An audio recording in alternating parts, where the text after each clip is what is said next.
Voice reaction to mouse motions in VTube Studio. You just set up VTube Studio. You can apply to your model. There is a setting model. Open VTube Studio and click the top left gear icon.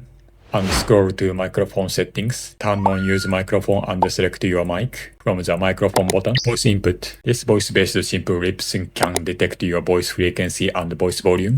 These detected voices are visualized in the input parameter bar, voice volume and voice frequency. Voice volume parameter between 0 to 1, depend on microphone and sound volume. Voice frequency. This parameter is between 0 to 1, and the default value is 0.5. It goes up and down depending on the frequency found in your voice. Also, you can adjust the dissection of voice volume and voice frequency by using the following parameters. Voice gain slider. You can adjust how strongly the volume affects the voice volume input parameter with this slider. Voice cutoff slider. This slider controls the minimum volume to still be picked up by the microphone. You can filter out background noise with this. Frequency gain slider. Also, you can adjust how strongly the detected frequency affect to the voice frequency input parameter using this slider. How the voice frequency parameter is calculated. When you speak, VTube Studio analyzes your speech and extracts the phonemes from your speech. You will see the square at the bottom turn dark when the specific phoneme is detected. These phonemes affect the voice frequency parameter and you can adjust the effect. You can click each phoneme to turn it red,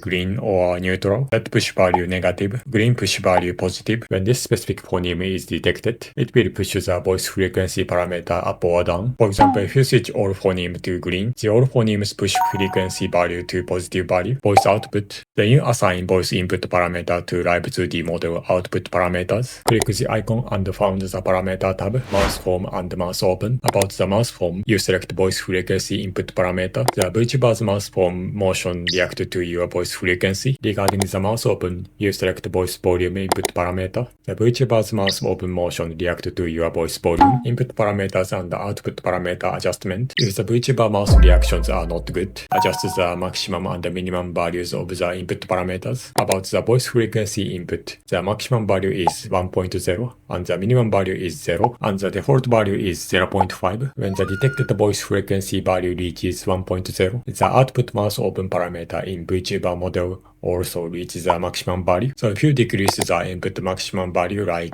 0.8 or 0.7, the output value also reaches the maximum value. It means you can make the detected voice gain strongly affect the VTuber mouse form output. Regarding mouse open, you can apply the same theory. If you decrease the input maximum value like 0.7 or 0.5, the output mouse open value reaches the maximum value with a smaller mic volume. Now you can make your VTuber mouse motions react to the microphone gain.